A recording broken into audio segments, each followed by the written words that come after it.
During the ancient Roman Empire, many men wrote their names in the eternity of history. Some will be remembered as brave and astute commanders. Others earned fame for their cruelty and cowardice.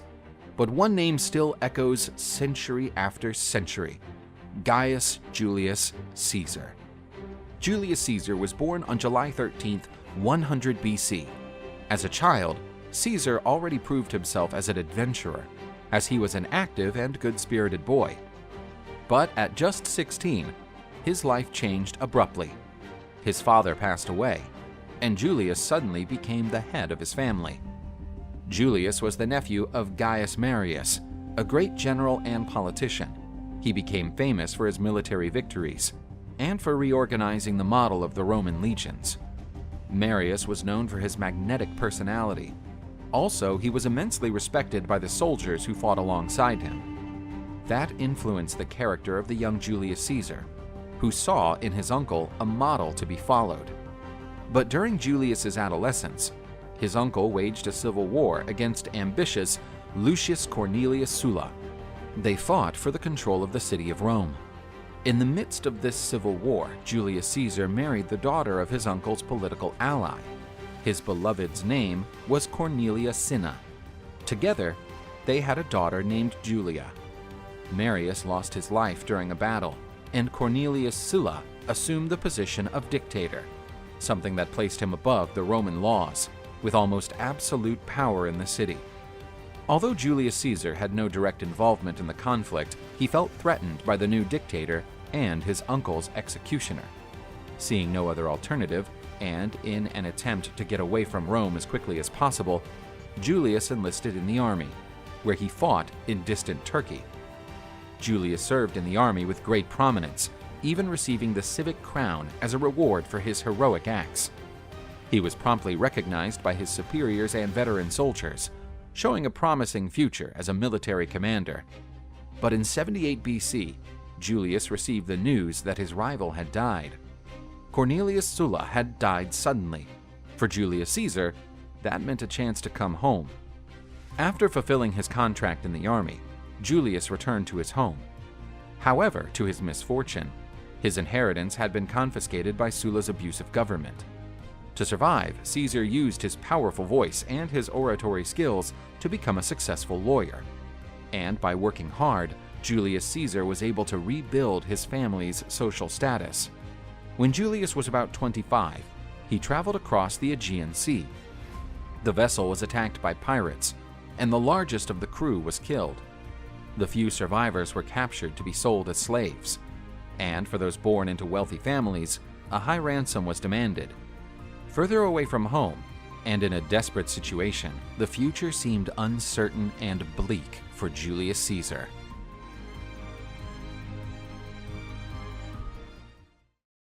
The days passed slowly while Julius Caesar was kept as a prisoner on a pirate ship. When the pirates discovered that Julius was part of a wealthy family, they demanded a lot of money to free him. The pirates demanded plenty of silver coins in exchange for Julius's life. At the time, it was considered an absurd price. But Julius Caesar was always a proud and fearless man. He told the pirates that they should demand even more coins in exchange for his life. But he warned that, as soon as he was free, he would travel the seas to get back at them. The pirates mocked Julius. Throughout the journey, they ridiculed his arrogance. But at last, they accepted his cash offer. When he was finally free, Julius used his oratory gifts to attract sailors and warriors to his cause. And using the rest of his fortune, he set up a fleet of ships. Caesar spent several months sailing and facing pirate ships. His victories allowed him to make a profit by plundering the captured ships. When Julius finally found the pirates who had kidnapped him, he defeated them in battle and had the survivors crucified. The pirates paid a high price for mocking Julius Caesar. That increased Caesar's fame. His name was already popular on the streets of Rome. When he returned home, he was summoned into the army. Again, he left to fight in foreign lands. Julius stood out again on the battlefields, thus conquering the position of military tribune. This guaranteed him the right to command many soldiers and run for political office. Julius Caesar returned to Rome in 69 BC. That year he began his political career, taking up a new post in the Roman Senate. His wife Cornelia had become pregnant again. Everything in Caesar's life seemed peaceful. But to Julius's misfortune, his beloved wife died that year due to a birth filled with complications that stole her life and that of her baby. Shortly after his wife's funeral, Julius was sent to serve militarily in Spain. He was the administrator of the territories controlled by Rome. One day, Julius decided to get to know the city of Cadiz better, where he was living. After traveling some distance, he found a statue already worn out by time. When Julius approached, he noticed that it was a statue of Alexander the Great. As he approached the feet of the statue, Caesar felt an enormous torment and began crying. He was already 33 years old. He felt he had not conquered anything great in his life yet. On the contrary, Alexander the Great at that age had already conquered an empire. At that moment, Caesar swore he would not rest until he was equal to Alexander in his conquests.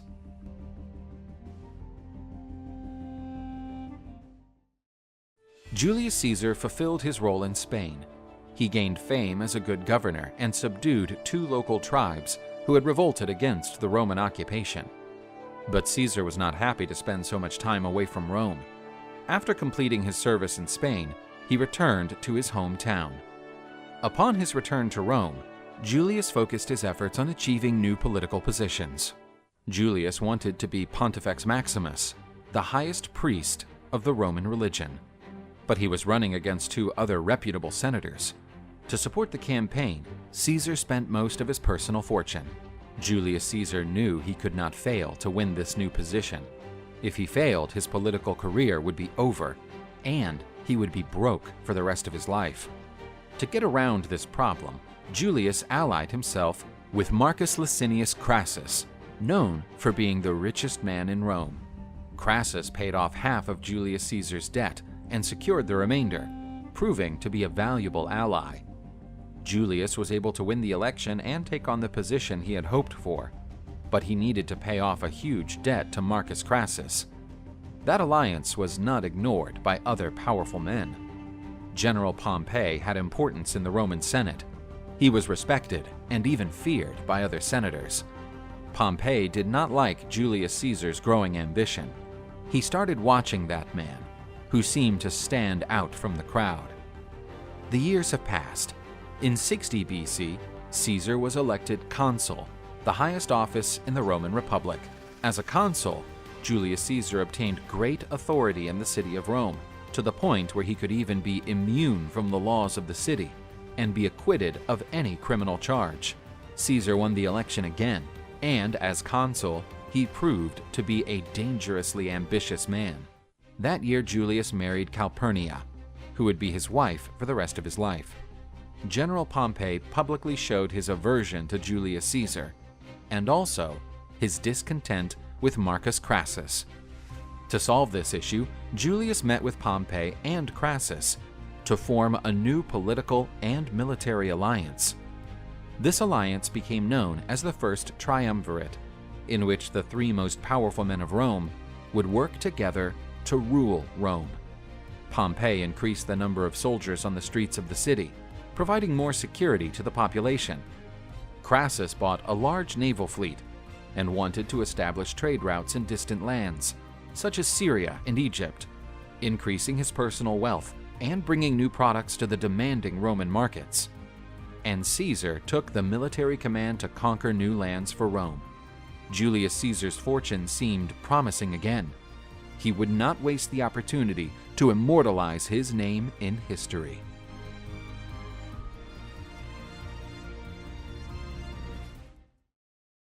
Julius Caesar was elected to the post of Roman consul, gaining great authority in all the territories conquered by Rome. But to achieve such an important position, Julius Caesar needed to incur a gigantic debt to Marcus Crassus, the richest man in Rome. Caesar had not yet forgotten that day at the foot of the statue of Alexander the Great. The desire to match Alexander in his conquests was still alive in Julius Caesar's heart. the best way to achieve his goals was to conquer new territories for Rome, thus confiscating the riches and receiving part of the taxes of the conquered cities and villages. It was there that Julius Caesar focused his attention on Gaul. Gaul was an ancient region, classified by the Romans, comprising territories where France, Belgium, and part of Italy and Germany are located today. For the most part, Gaul was a wild territory, full of forests and inhabited by several very hostile Celtic tribes. With these obstacles, Gaul was not easy to invade, much less to conquer. Because it was a difficult task, Julius Caesar made Gaul the main target of his ambitions. In April 58 BC, Caesar marched towards Gaul in command of 4 legions, some 24,000 soldiers. Julius knew he could not simply enter the Gaul territories. It was necessary to plan his actions carefully, otherwise he would lose everything for which he fought so long to conquer. Despite its apparent military strength, Gaul was divided into several kingdoms, which were constantly fighting each other. These kingdoms were commanded by tribal chiefs or self-proclaimed kings. They often declared wars to conquer new agricultural lands, or to avenge old blood feuds between tribes. Taking advantage of this instability, Julius Caesar sent emissaries to talk with the leaders of the different tribes, seeking to establish political and military alliances. In his letters, Julius offered the military support of his legions in exchange for permission to enter Gaul territory and food provisions for his soldiers. The first alliances were quickly formed, and Caesar finally entered Gaul. The first conflict between Caesar's legions and the Gauls took place at the Battle of Bibracte, where the Romans found a far greater number of enemies. The Gauls were part of the Helvetians tribe, who were migrating in Gaul, attacking other tribes and leaving a trail of destruction. Julius Caesar organized part of his legions on top of a hill, gaining a strategic position against the Gauls. The other parts of the legions were hidden on another hill, covered by trees. The Roman legions managed to stop the Gauls' initial advance. It was the start of a long and arduous struggle that would last almost a whole day. At the ideal moment, Julius ordered the hidden legions to attack the rear of the Gaul army. The Gauls resisted for some time, but the discipline and determination of the Roman legions defeated the numerical advantage of their enemies. The Helvetians surrendered. Julius allowed many to be freed, provided they returned to their lands, and agreed to work the crops to feed the legions. Others were not so lucky. They were sent as prisoners to Rome, where they would be sold as slaves. This heroic victory marked the beginning of several conquests in Gaul. Soon after, Caesar and his legions fought the Germanic tribe of the Suevi and achieved another major victory.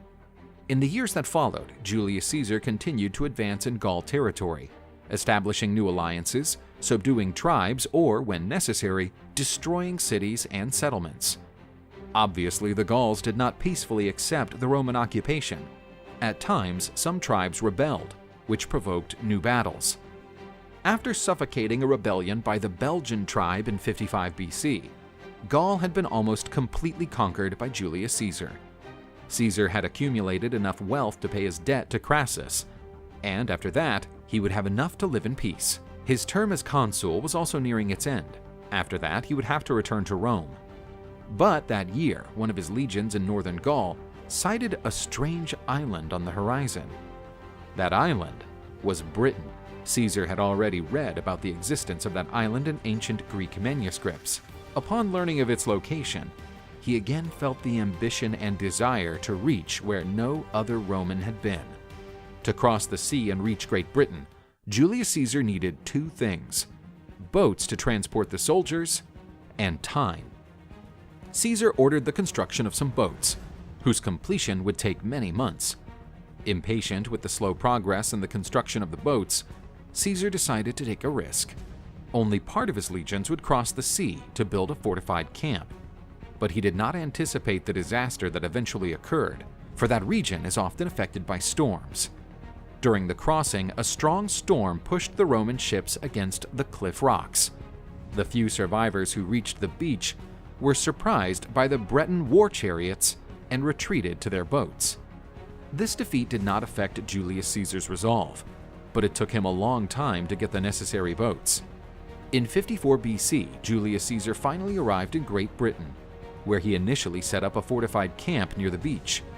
The Bretons did not peacefully accept the Roman occupation.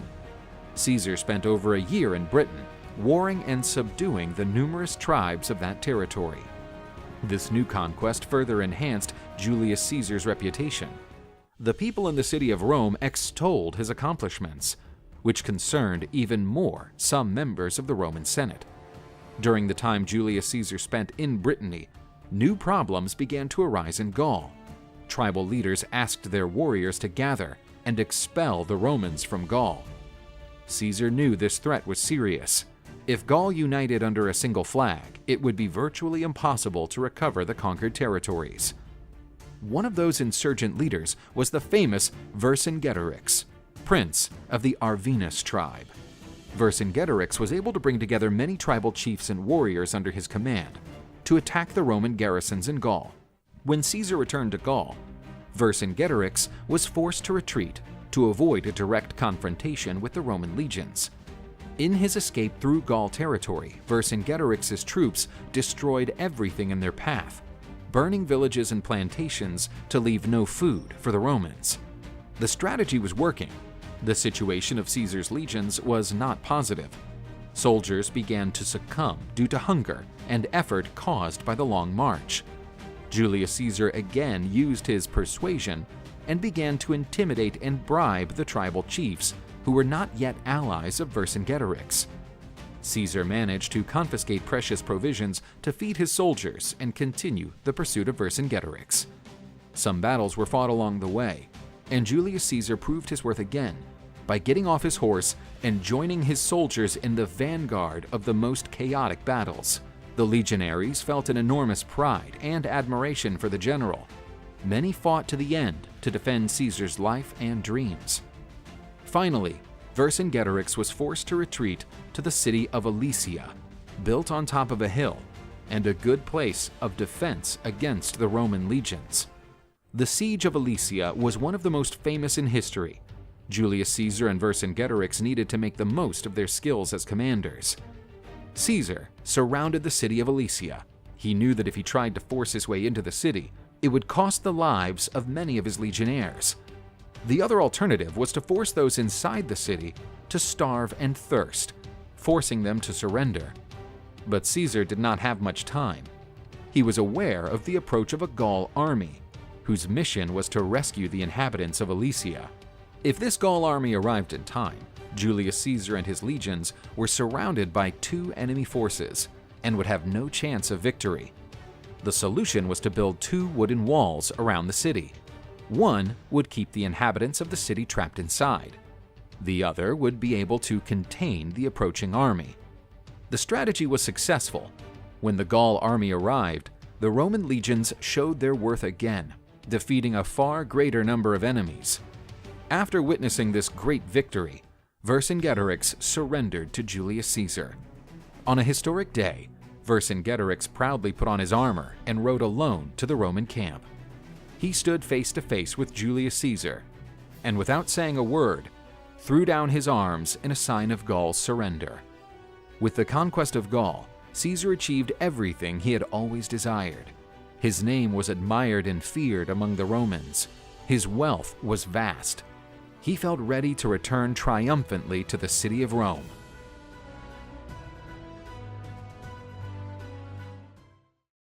Julius Caesar performed the incredible feat of conquering Gaul, and even the Bretons on their distant island fell to their knees before the Roman military power.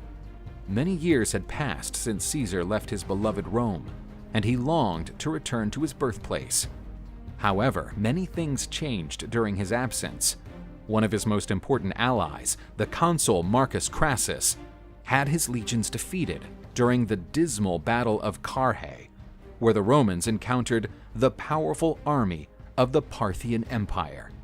Marcus Crassus was an outstanding merchant and negotiator, but his skills as a military commander were not as sharp as those of Julius Caesar and Pompey. Crassus perished in that battle, and with that, the triumvirate alliance was broken, allowing General Pompey to take political control of Rome. The emerging famous and wealth of Julius Caesar deeply concerned General Pompey, who, right from the beginning, already had a great contempt for him. Without the presence of Marcus Crassus to support Julius Caesar in the Roman Senate, General Pompey no longer saw any reason to tolerate Caesar's existence and began to make serious accusations against him. Pompey claimed that Julius Caesar had extended his campaign in Gaul for too long, whose original deadline was just 5 years. Pompey knew this was not true. He had secretly met with Marcus Crassus and Julius Caesar to decide the city's politics, and in this meeting, they agreed to give Caesar 5 more years to conquer Gaul. Another accusation was that Julius had used the strength of the legions for his own benefit and made his fortune in the Roman Senate. Pompey issued an order to Julius Caesar. He would have to disband his legions and return to Rome, where he would face a trial in the Senate. At that time, there were few in the Senate with enough courage to oppose Pompey's demands. Julius knew that, if he abided by that order, his life would be over, and everything would be lost. He then decided to march to Rome with his legions and demand respect, even if this had to be done by force. And so, in the year 49 BC, Julius Caesar and his legions were declared enemies of Rome, in an event that has been recorded in history as the Second Civil War of the Roman Republic. Caesar was not concerned when the news reached him. He already knew about Pompey's aversion to him, and a direct confrontation between the two was unavoidable.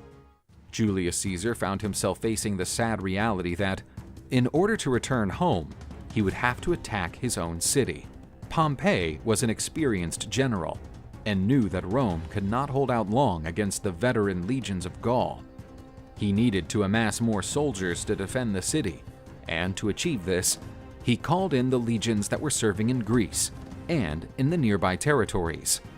And a race against time then started. Pompey anxiously awaited the arrival of more soldiers, while Caesar marched as fast as possible to reach Rome before Pompey's reinforcements.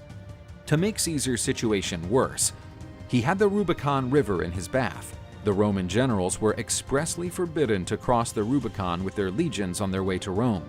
Caesar knew that to cross the river meant no turning back path. In this context, Julius Caesar uttered one of his most renowned quotes, "Alia jacta est," luck is cast. Crossing the river with his legions would take a massive amount of time, and Caesar did not have that. He decided to take his chances and move forward with only one legion in a forced march. The other legions would follow immediately behind at a slower pace, preserving their strength for the upcoming battle.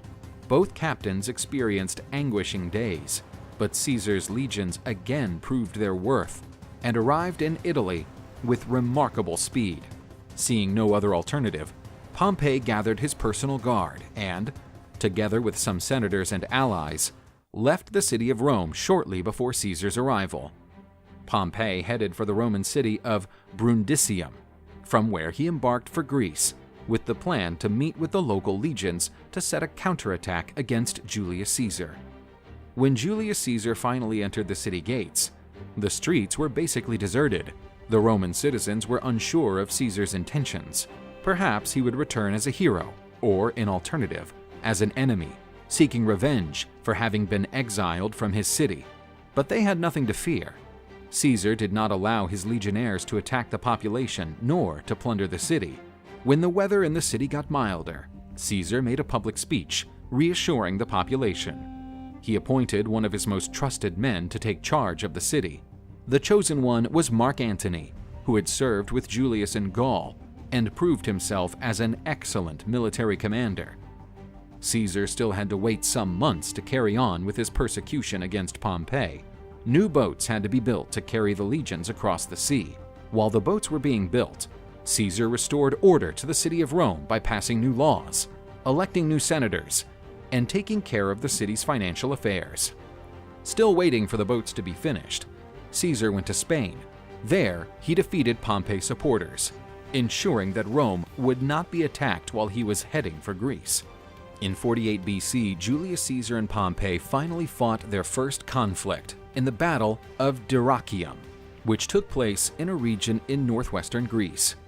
Much to Caesar's surprise, Pompey assembled a remarkable army of about 36,000 infantry soldiers and 7,000 knights. Julius Caesar feared that new reinforcements would arrive for Pompey. He decided to act quickly, setting up a fortified camp with only 22,000 men ready for the battle. The result was nothing short of disastrous for Caesar. Pompey attacked a weak point in the wooden wall that protected Caesar's camp, and the chaos spread quickly. With fewer soldiers and having his defenses compromised, Julius had no alternative but to order a total withdrawal. This defeat reminded Julius Caesar why Pompey the Great was one of the greatest generals of his time. He could not be underestimated again. Caesar retreated to a new camp, but had little food and drinking water for his men. With his provisions almost ending, Julius Caesar needed to act quickly. On August 9, 48 BC, the Battle of Pharsalus was fought in the region of Thessaly in central Greece. The fight got off to a slow start, with both generals carefully studying the opponent's movements. A fight between two Roman armies, trained with the same formations and tactics, could not have a simple conclusion. The battle was extremely aggressive. Both sides attempted to outflank their opponents. Pompey benefited from a larger cavalry, but Caesar's veterans had already faced all sorts of challenges and could not be easily dominated. Even being at a great numerical disadvantage, Caesar's legions managed to withstand the enemy cavalry and outflank the infantry, gaining total control of the battle. Pompey saw his army being destroyed before his eyes. He understood that he was not facing an ordinary man. Pompey was defeated and had to withdraw as quickly as possible. After that defeat, General Pompey found himself in a dreadful situation. Most of the senators who had left with him for Greece were now fleeing to other Roman colonies. Some even went to meet Caesar, begging for forgiveness. Pompey fled to Egypt, which, at the time, was part of the territories ruled by Rome. He sought refuge among the Egyptian nobility, but he did not expect a cruel twist of fate. Some members of the Egyptian elite feared that if they protected Pompey, they would be enticing Caesar's fury, who was already heading towards Egypt. Pompey was attacked and killed as soon as he set foot on Egyptian soil. A great Roman general had found an unglorified end in foreign lands. When Julius Caesar arrived in Egypt, he was received at the royal palace of Ptolemy XIII. As soon as he asked about Pompey's whereabouts, only the remains of his former rival were handed to him. Caesar was enraged. He planned to forgive Pompey and bring him back to Rome. He would even allow him to occupy a seat in the Senate.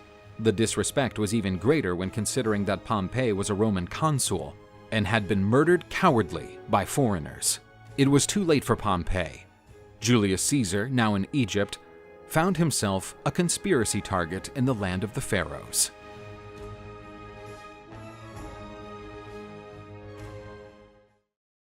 The days were hot as usual in the Egyptian lands. Even for a Roman used to the demanding weather of the Roman Republic's capital, the Egyptian heat caused great discomfort. Also, the customs of that exotic people were nothing short of odd for Julius Caesar. After the long and exhausting persecution of Pompey, Julius Caesar and his soldiers needed a well-deserved break. With that intention, Caesar decided to spend a few days in Egypt, staying in the royal palace in Alexandria.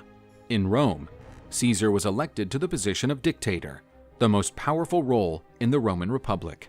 Caesar would remain in office for 1 year. Julius Caesar finally reached the top of his political and military career. However, peace never lasted long in Julius Caesar's life. In 48 BC, Egypt was going through a civil war. The renowned Cleopatra wanted to claim the royal throne from Ptolemy, her younger brother. Julius Caesar did not like Cleopatra's brother. After all, Ptolemy was one of those responsible for Pompey's death. Knowing this, Cleopatra started to devise a plan to meet Caesar. Using a creative plot, Cleopatra managed to enter Caesar's room. That unusual presence caught the attention of the Roman, and Cleopatra explained to him the political situation in Egypt. People claim that on that very night, Julius Caesar and Cleopatra became lovers. Caesar supported Cleopatra's ascension to the throne, securing the military support of her legions and fighting Ptolemy's troops. A sequence of battles was then fought, which became known as the Siege of Alexandria. Finally, Ptolemy was defeated in the deadly Battle of the Nile in 47 BC. This battle's key conflict was fought in the Nile waters, where Julius Caesar's war galleys faced Ptolemy's vessels. During the fight, Julius Caesar's ship eventually capsized, forcing the great Roman general to swim to the riverbank to save his own life. Ptolemy's boat also sank during the fight, but he was not so lucky. He drowned in the Nile. After this battle, Cleopatra took command of Egypt, and her romance with Julius Caesar was already the subject of much gossip and unhappiness in Rome. Mark Antony, in command of the city of Rome, was struggling to maintain political order and cover up Caesar's delay in returning to his Senate duties. And, even though he was a target of harsh criticism, Julius Caesar decided not to keep his romance a secret. He opted to bring Cleopatra to see Rome, something that was interpreted as a major insult by many noble Romans. Julius Caesar also traveled to the Middle East, where he obtained a landslide victory against King Pharnaces II's army. The victory against King Pharnaces II was so rapid and easy that it inspired Caesar to say one of his most famous quotes, "Veni, vidi, vici." I came, I saw, I conquered. Time passed, and the loving relationship between Caesar and Cleopatra caused great distrust among the Roman magistrates. Some rumors mentioned Cleopatra giving birth to a son of Julius Caesar. The couple's supposed son was named Ptolemy XV Caesarion. Nevertheless, Julius Caesar never officially recognized the child, although Cleopatra claimed that she was sure that Caesar was the father. Many senators started to fear that Julius Caesar was trying to make himself emperor, and by having a son with the mighty Queen of Egypt, he would be beginning a line of heirs with rights to command both the Roman and Egyptian territories. Also, some senators and Roman noblemen did not like Julius Caesar and were always looking for reasons to criticize him. Some of these senators were former supporters of Pompey. Although they had chosen the enemy side, they were forgiven by Caesar. To make things worse, during a festival known as Lupercalia, Mark Antony tried to crown Caesar's head with a golden diadem, typical of Greek kings. The gesture was supposed to be a joke, but this was interpreted as an insult by those at the party, even though Caesar tried to quickly remove the item. Julius Caesar did not seem to care much for the opinion of his opponents and started delegating political positions to friends and relatives. He also started to create laws that were approved without the senators' consent. Caesar kept augmenting his power and his sphere of influence in the city. Even with all his achievements, Caesar still wanted to start a new military campaign against the powerful Parthian Empire, which remained strong against every Roman onslaught. In 44 BC, the Roman Senate appointed Julius Caesar as perpetual dictator, guaranteeing him the right to hold office for the rest of his life. When he was 55 years old, Julius Caesar remained as ambitious as ever. This increased the fears of his opponents in the Senate, who began to devise a plan against the great general's life. The main supporter of the conspiracy against Caesar was Senator Gaius Cassius Longinus, who spared no effort to convince other senators to join his cause. On March 15, 44 BC, Julius Caesar went to the theater of Pompeii, where a session of the Roman Senate would take place. That same day, Mark Antony became aware of the plan against Caesar and ran to warn him of the impending danger. Upon entering the Senate, Caesar was amicably welcomed by the senators, among whom was his nephew, Marcus Brutus, for whom Caesar held in great esteem. In order not to arouse any suspicion, one of the senators handed over a parchment with a petition for Caesar to assess. The other senators walked to him, pretending to be interested in reading what was written. Then, the nearest senator drew a dagger that was hidden in his own cloak and grabbed Caesar's robe. Julius Caesar tried to dodge his attacker, but the senator started yelling for help, demanding the other members of the conspiracy to advance. Caesar was attacked by 60 senators, being mortally wounded by about 23 dagger wounds. One of the last to do it was his own nephew Marcus Brutus, who dealt the fatal blow. In an ironic touch of fate, Caesar fell at the feet of Pompey's statue. When he looked up, He saw the face of his nephew and, with his last bit of strength, he pulled a part of his cloak to cover his face, avoiding the shame of looking into the traitor's eyes. Julius Caesar survived countless battles and challenges in his life, but now he lay motionless on the cold floor of the Roman Senate. There are no accurate accounts of Julius Caesar's last words. Some believe he said to his nephew, "Et tu, Brutus?" But this sentence was written by William Shakespeare and immortalized in the play in which he portrays Julius Caesar. But the writers Suetonius and Plutarch believe that Caesar did not say a single word at the moment of his death. After Caesar's assassination, most of the senators fled from the Senate, fearing they would be caught by the soldiers who were guarding the city. The conspirators believed that Caesar's death would bring the city's political power back into the hands of the Senate. However, they did not expect the emerging popular uprising. Caesar was seen as a hero by the majority of the population. When the news of his death spread, the citizens of Rome began to gather to protest against it. Julius Caesar's body was brought to be cremated in a public place. According to the tradition of the time, a massive number of people attended the ceremony, and, as a farewell gesture, they threw wood and personal objects to the funeral pyre, causing the fire to rise to such an extent that it damaged the Senate building. The crowd ran after the conspirators Cassius and Brutus, who, amid that confusion, managed to flee to Greece. Brutus, perhaps consumed by regret, ended up committing suicide in 42 BC. Queen Cleopatra and her son Caesarion were in Rome at the time, but they returned to Egypt a few days after Julius Caesar's death. In a public square, Mark Antony read the will of Julius Caesar. He pointed out his great-nephew, Gaius Octavius, as his successor, and gave him the right to use the name Caesar. Gaius Octavius changed his name to Gaius Julius Caesar Octavius, and, a few years after his uncle's death, he was crowned as the first Roman emperor. The following Roman emperors began to include the surname Caesar in their own names. The great story of Julius Caesar came to an end, but the name of this remarkable man became synonymous with greatness.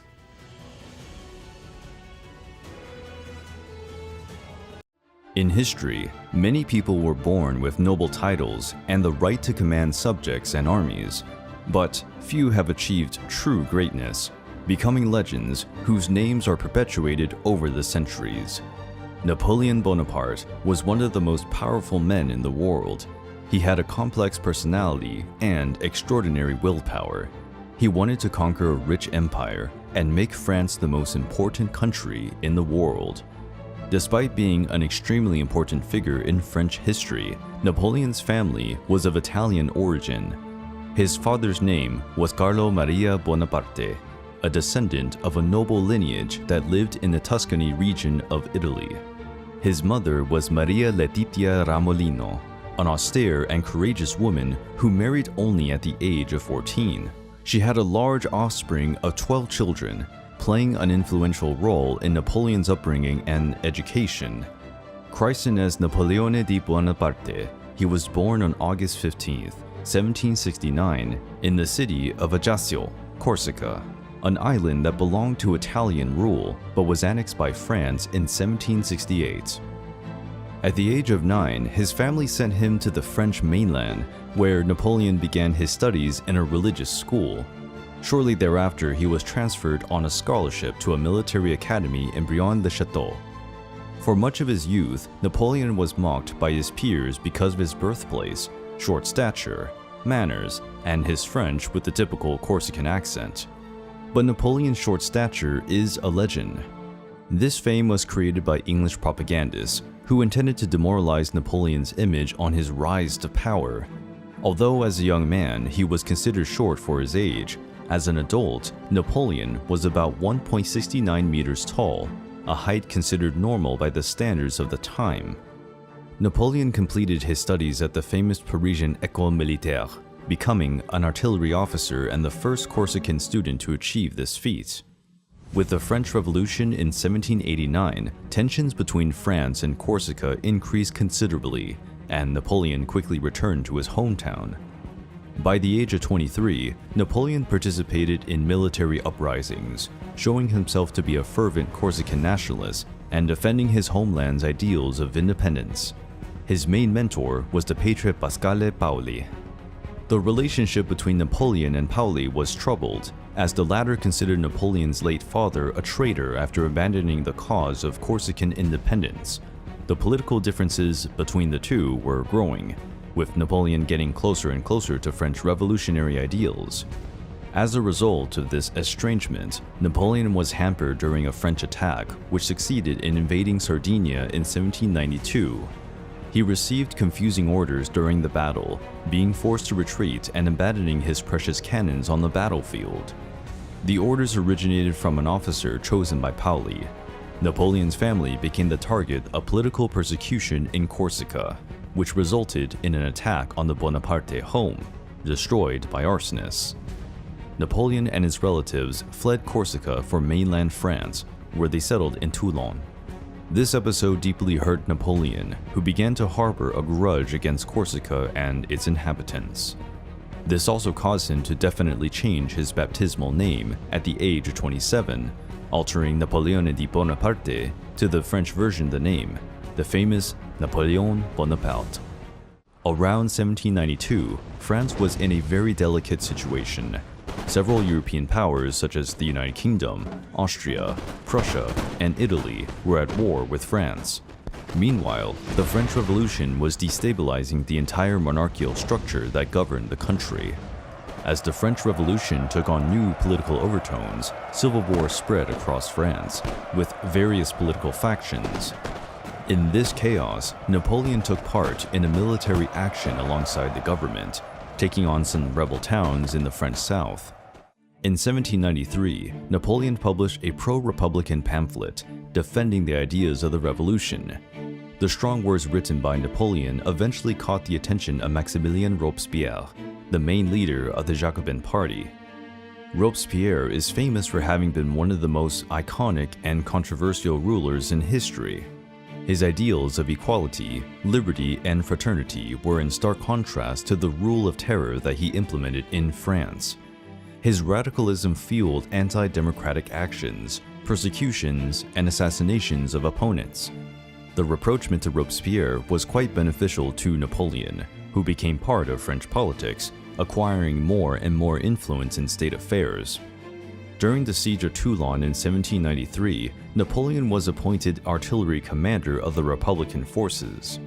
His role was extremely important during the conflict, as he designed a plan to capture a hill where the Republican guns would be able to dominate the city's harbor, forcing the British and Spanish ships to retreat. The victory against the Anglo-Spanish troops, in addition to the capture of Toulon, caused Napoleon to become a brigadier general at the age of 24. A few months later, Napoleon was sent to command the troops on the border with Italy during the First Coalition War. Napoleon laid out the plans to attack the Kingdom of Sardinia, leading the French army to achieve victory at the Battle of Saorgio, April 1794. Napoleon and his troops fought further battles in the Alpes-Maritimes region, subduing other enemy towns and villages. But a twist of fate caught Napoleon by surprise, as the Jacobin leader Robespierre was arrested for his abuses of authority. He was guillotined in public on July 28, 1794. Robespierre's death and the rise of a new government triggered political persecution in France. Napoleon came under investigation for his association with the Jacobins. He was put under house arrest in Nice, on the southeastern coast of France. To escape this situation, Napoleon wrote a letter where he defended the legitimacy of his actions and good intentions for the future of France. He was acquitted of all charges and released on August 20th, 1794. During 1795, Napoleon's life went through several changes. He began his engagement to the young Désirée Claret, a passion that inspired him to write a romantic novella entitled Clisson et Eugénie, about a soldier and his mistress in a clear parallel between Napoleon and Désirée. But if his love life was going well, the same was not true for his military career. On September 15th, Napoleon was removed from his post as general. His pay was suspended for refusing to serve in the Vendée campaign. He faced a difficult financial situation and diminished career prospects. Napoleon regained some of his social status on October the 3rd, when the monarchists in Paris revolted against the National Convention. Napoleon was charged with commanding the forces to defend the Tuileries Palace, a task he accomplished with great efficiency. Napoleon's success suddenly gave him fame, wealth, and the patronage of the new government. Napoleon's new rise was also marked by a new romance with the beautiful Josephine de Beauharnais. Napoleon fell madly in love with Josephine, ending his relationship with Desiree by letter. Napoleon and Josephine's marriage took place on March the 9th, 1796. Just 2 days after the wedding, Napoleon left for a new military campaign in Italy. Highly superstitious, Napoleon believed that he was guided by a lucky star, which shone especially for him in the sky, manifesting itself in his life through his wife Josephine. Napoleon's beliefs made him increasingly confident and fearless, quickly advancing his troops on Italian soil, achieving many consecutive victories.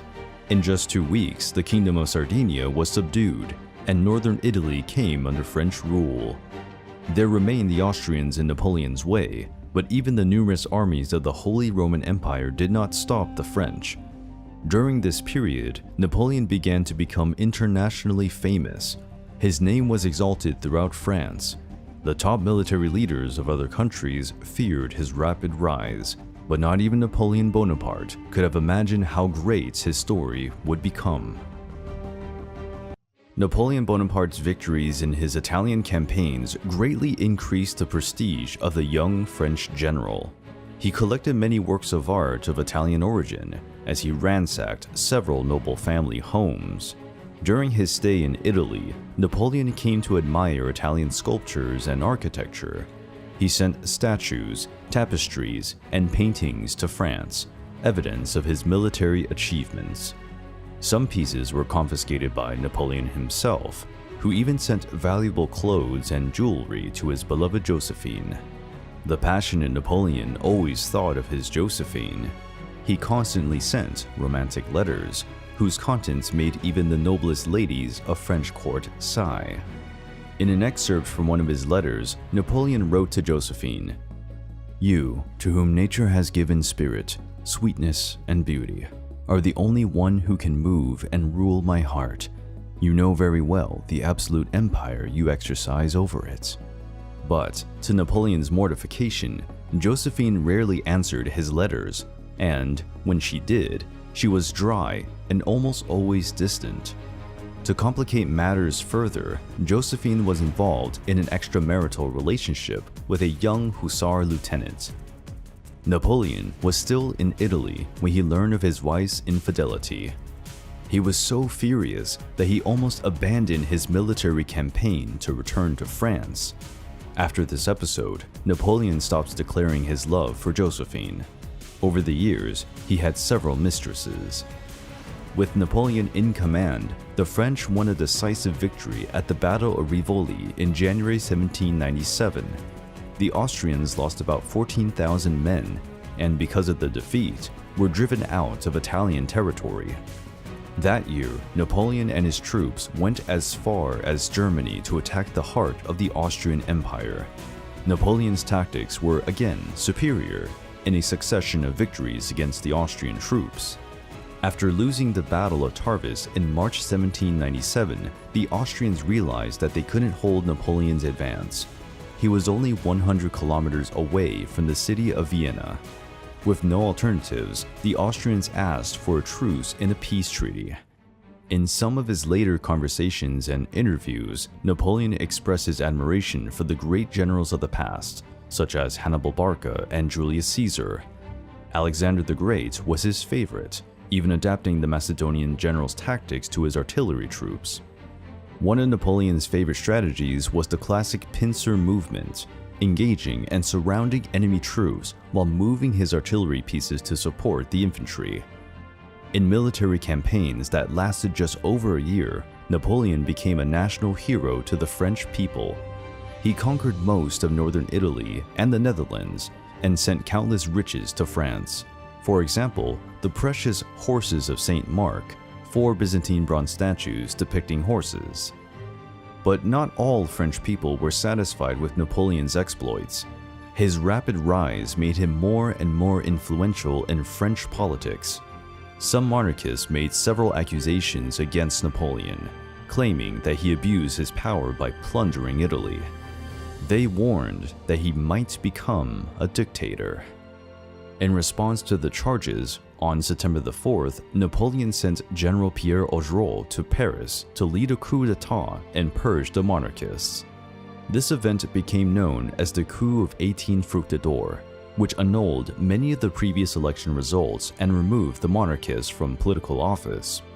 When Napoleon returned to France, he was charged with planning an invasion of Britain. However, he considered this approach too risky, as the British coastal defenses and navy would devastate the French forces. After 2 months of discussions and planning, Napoleon convinced the other French leaders to abort the invasion of Britain. Alternatively, he drew up new plans to dominate Egypt. Napoleon's military expedition to Egypt was primarily aimed at blocking the British from accessing the trade routes in India, taking away a valuable source of products and resources. To establish solid relations in the Middle East, Napoleon wanted to join forces with Tipu, the Sultan of Mysore, who was an enemy of the British. He also planned to establish relations with the Indian princes and, together with them, attack the British who had long oppressed the Indian people. Before leaving for Egypt, Napoleon was elected a member of the French Academy of Sciences. He took with him a team of 167 scientists, including mathematicians, naturalists, and chemists. They traveled with the troops to conduct experiments and collect historical artifacts. Among the discoveries made by the French researchers was the famous Rosetta Stone, an important stone with 3 versions of a decree issued in Memphis during the Ptolemaic dynasty. The studies done with the Rosetta Stone were crucial to decipher the Egyptian hieroglyphs, making it possible to deepen the studies and understand how life, the beliefs, and the customs of ancient Egypt were.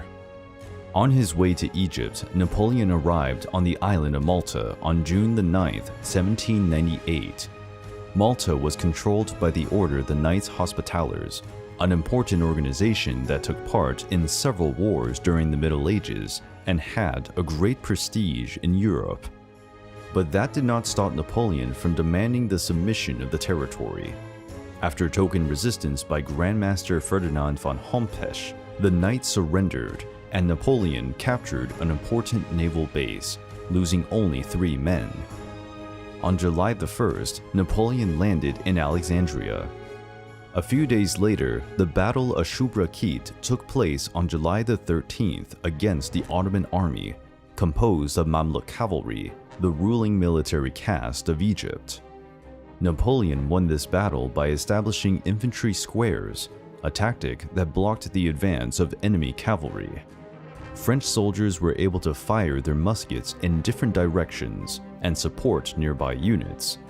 On July 21st, the famous Battle of the Pyramids was fought, only 24 kilometers from the Pyramids of Giza, just outside Cairo. The battle was disastrous for the Mamluks, who lost about 2,000 warriors. On the other hand, Napoleon reported only 29 dead and 260 wounded in the French troops. This victory boosted the morale of the French army. But Napoleon's expeditions did not remain intact for long. On August 1st, the British Royal Navy and the Navy of the French Republic fought a devastating naval battle in the Bay of Aboukir on the Mediterranean coast of the Nile River.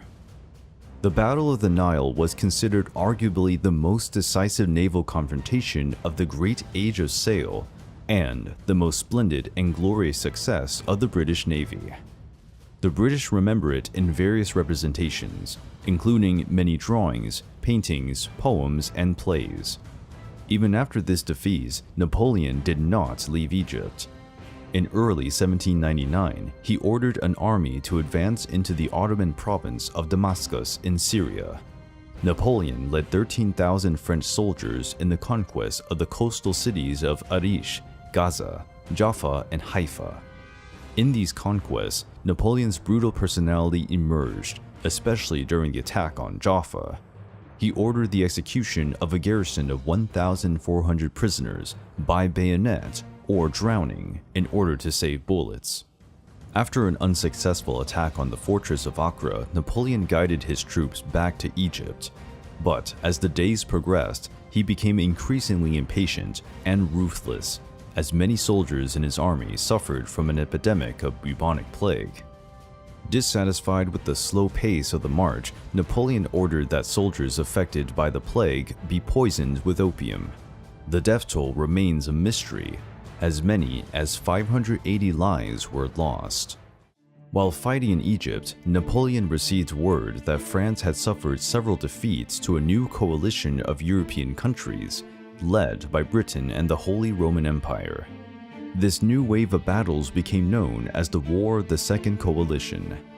On August 24, 1799, Napoleon took advantage of the temporary departure of British ships from French coastal ports and headed for France, despite having received no explicit orders from Paris. His army remained in Egypt under the command of Jean-Baptiste Kleber. Napoleon arrived in Paris in October of that year and found a difficult situation. The Republic was bankrupt, and the leaders of the regime known as the Directory were considered ineffective and unpopular by the French population. Napoleon realized that he had to make a bold move, which could jeopardize his career and would forever change the history of his life. Napoleon's return stirred up the French population, which was deeply dissatisfied with the dictatorial rule of the Directory.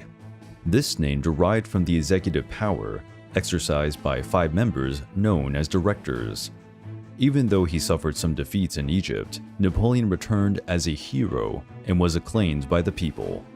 The Directory became concerned and even accused Napoleon of desertion for leaving Egypt without having received official orders to do so. The charges were unsuccessful due to the lack of support from politicians who were against the Directory. Napoleon formed an alliance with Lucien, his younger brother and president of the Council of 500, along with director Emmanuel Joseph Sieyès and other allies. They overthrew the Directory in a coup d'état on November 9, 1799, known as the Coup of Brumaire 18. This event is also considered by some historians to be the official end of the French Revolution. Napoleon and his allies formed a new political regime called the Consulate, where Napoleon was elected to the position of first consul, obtaining dictator-like powers and control over the most important affairs of France. Concerned to legitimize his power, Napoleon drafted the Constitution of the year 8 and secured his own election as first consul, choosing the Tuileries Palace as his residence. The Constitution was approved in a fraudulent plebiscite, with 99% of the votes in favor. During Napoleon's time in Egypt, France had lost almost all the territories it had conquered in the War of the First Coalition. To reverse the situation, Napoleon set out again for northern Italy, where he faced Austrian armies. Inspired by the tactics of the famous general Hannibal Barca, Napoleon surprised his enemies by crossing the Swiss Alps and reaching Italy via an unexpected route. After a difficult crossing, the French army entered the plains of northern Italy without encountering much resistance from the enemy forces. On June 14, 1800, the Battle of Marengo took place. Napoleon commanded 24,000 troops against 30,000 Austrians. The Austrian forces had an apparent advantage, but the French lines never broke in their tactical retreat. Napoleon rode constantly among the troops, urging them to resist and fight. Near the end of the day, the French overcame General Michael von Melas's surprise attack, driving the Austrians out of Italy. In just 1 month, Napoleon forced the Austrians to sign a new peace treaty, finally consolidating his political position in Paris as First Consul of France.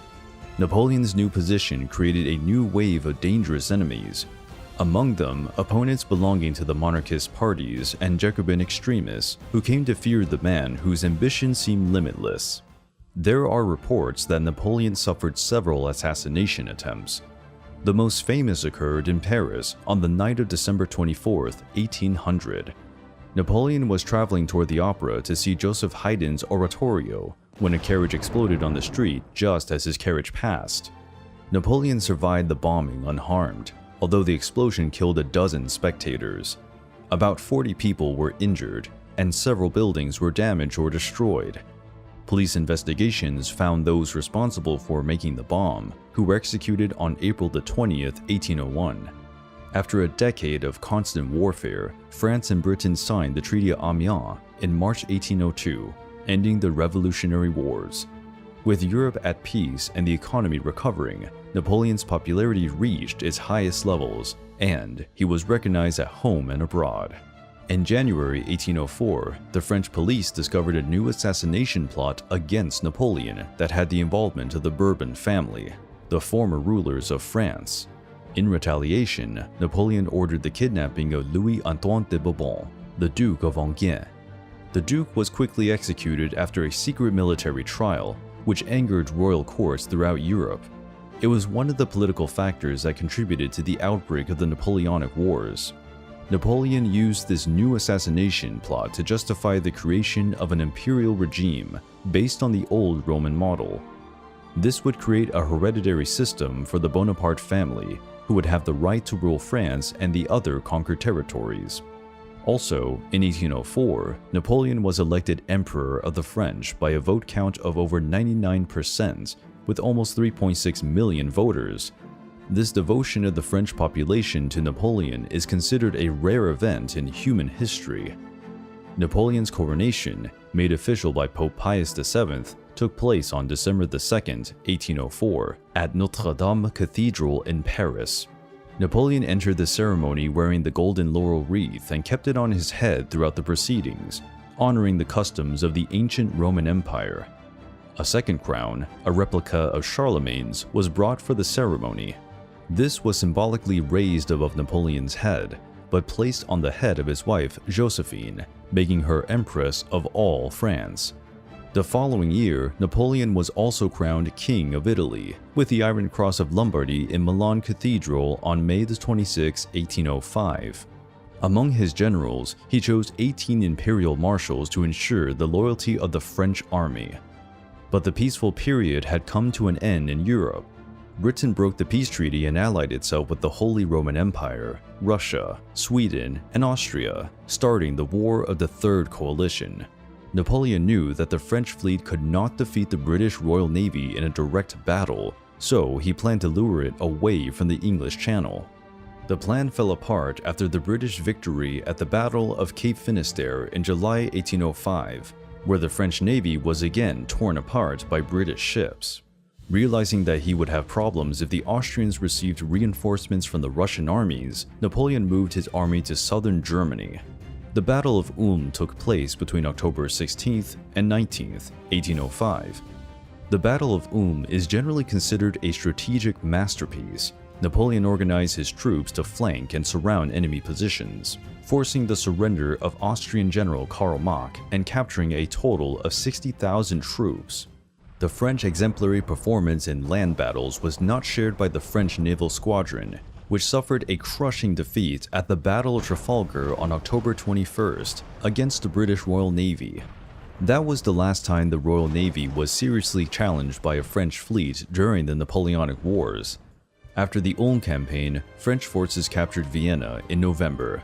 The fall of Vienna provided the French with a huge reward, capturing 100,000 muskets, 500 cannons, and the unharmed bridges over the Danube River. On December 2nd, the Battle of Austerlitz was fought in Moravia. The battle is often considered a tactical example to be followed, given the near-perfect execution of a calibrated but still dangerous plan. With the same stature as the Battle of Cannae, fought by Hannibal Barca against Rome some 2,000 years earlier. The Allied disaster at Austerlitz significantly shook the faith of Emperor Francis II of the Holy Roman Empire. France and Britain again agreed to sign an armistice between the two powers. Napoleon even said, "The Battle of Austerlitz is the best of all those in which I have ever fought." After Austerlitz, Napoleon divided the conquered German states and established the Confederation of the Rhine, ending the Holy Roman Empire. The territorial reorganization eventually alarmed the Kingdom of Prussia, which felt threatened by the steady advance of the French. King Frederick William III of Prussia eventually gave in to the pleas of his wife and ministers, forming new alliances with Russia, Saxony, Sweden, and Great Britain. the War of the Fourth Coalition against Napoleon began. Napoleon invaded Prussia with 180,000 troops, marching rapidly on the right bank of the Saale River at the battles of Jena and Auerstedt on October 14th. The French quickly defeated the Prussians, who suffered heavy casualties. Several enemy commanders were killed or disabled. This victory was especially profitable for Napoleon's army. In 1 month, the French managed to capture over 2,000 cannons and hundreds of ammunition wagons. Then, Napoleon and his troops captured the city of Berlin, the capital of the Kingdom of Prussia. There was a huge plunder in the city, and Prussia became a client state of France, forced to pay large indemnities. While in the city, Napoleon visited the tomb of Frederick the Great, former King of Prussia. He repeatedly told his marshals, "Hats off, gentlemen. If he were alive, we would not be here today." In 1806, Napoleon sought to form new alliances in the Middle East. The Ottoman Emperor Selim III recognized Napoleon as an ally, as did King Ali Shah Qajar of the Persian Empire. But Napoleon was unable to form effective alliances due to the intervention of Britain and Russia, who declared war on the Ottoman Empire. Napoleon was now a living legend. Few would dare challenge his position as emperor or general on the battlefield. But his future would still have many twists and turns and great moments. Napoleon had come a long way since he left Corsica as a young man, facing memorable battles in many different settings where he challenged kings and generals and achieved many victories. Napoleon was now Emperor of France. Thus, he controlled much of continental Europe in the early 19th century. At its peak, the well-known First French Empire had 130 departments and ruled over 44 million subjects, with a huge military presence in Germany, Italy, Austria, and Prussia. France became an enviable military power, but there were still enemies capable of challenging its sovereignty. Among them were Great Britain and the giant Russian Empire, which constantly sent armies to Germany and Prussia to instigate revolts among the local population and drive the French out of the region. On November 21, 1806, Napoleon issued the Berlin Decree, prohibiting European nations from trading with Great Britain. The goal was to hurt Britain's coffers and weaken its economy by creating the so-called Continental System. But the decree was not well received by the French-dominated European nations. The smuggling of goods grew exponentially, causing more economic problems for France than for Britain. In February 1807, the bloody and inconclusive Battle of Eylau took place in the East Prussian region, where Napoleon's large army faced the Imperial Russian army, commanded by the German-born general Levin von Bennigsen. Early in the battle, a frontal attack by Napoleon failed, with catastrophic losses. To reverse the situation, the emperor launched a massive cavalry charge against the Russians. This gave the French right flank enough time to organize and counterattack their enemies. The French forced the Russians to retreat after a night of combat, but the death toll on both sides was a high price to pay, and the myth of Napoleon's invincibility was badly shaken. According to estimates by German historians, the French suffered more than 29,000 casualties, either killed or seriously wounded. French revenge would come months later, on June the 14th, in the famous Battle of Friedland. Napoleon again faced General Bennigsen, but this time the French were prepared. With superior numbers, and faced with the vulnerability of the Russians who had their backs to the Alle River, Napoleon concluded that the moment had come and ordered a massive attack against the Russian left flank. The French attack pushed the Russian army back, pressing them against the river. Unable to withstand the pressure, the Russians broke their formations and began to flee down the river. Many drowned. The Russian army suffered terrible casualties at Friedland, losing over 40% of its soldiers on the battlefield. Napoleon's overwhelming victory was enough to conclude the War of the Fourth Coalition. Emperor Alexander I of Russia sought a peace negotiation and joined the Continental System against Great Britain. The treaties of Tilsit were created. The first one was signed by Napoleon and Alexander I at a meeting on a raft in the middle of the Niemen River. The first thing Alexander said to Napoleon was, "I hate the English as much as you do." He probably wanted to fortify his ties with the French emperor. The second treaty was signed with Prussia on July the 9th. The lands lost by Prussia were converted into the new Kingdom of Westphalia, ruled by Jerome, Napoleon's brother. The humiliating treatment of Prussia at Tilsit fueled a deep and bitter antagonism, which grew worse as the Napoleonic era progressed. Napoleon continued his efforts to prevent countries on the European continent from trading with Britain, but the Kingdom of Portugal, headed by King John VI, defied French orders by resuming diplomatic and trade relations with the British. As punishment, Napoleon sent 24,000 French soldiers to invade Portugal, commanded by General Jean-Andoche Junot. The French had help from the Spanish, who had been looking for a pretext to wage war against the Portuguese. To escape the French, John VI, accompanied by the entire royal family and a large retinue of nobles, embarked for Brazil, abandoning the Portuguese people to their fate. To explain himself to the people, Joan ordered posters to be put up in the streets, stating that his departure was inevitable, recommending that everyone remain calm and orderly and not resist the invaders. With Portugal secured, Napoleon focused his attention on the Kingdom of Spain, which was already his ally, but was showing ambition to expand its influence and could be a threat in the future. In 1808, Napoleonic France occupied Spain, and Napoleon placed his older brother, Joseph Bonaparte, on the Spanish throne. The Spanish people did not accept the French occupation peacefully, beginning the period of the Peninsular War, which lasted 6 years and significantly affected the French armies. French defeats at the Battle of Bailen and the Battle of Vimiero forced Napoleon to personally intervene in the fighting. Under the emperor's command, the French army inflicted several crushing defeats against the Spanish forces. On December 4th, 1808, Napoleon marched his 80,000 troops into the city of Madrid. The British, who were supporting the Spanish, quickly withdrew from Spain after one last resistance at the Battle of La Coruña in January 1809. Napoleon's empire was far from peaceful. That same year of 1809, the Austrians moved in for a new offensive against France.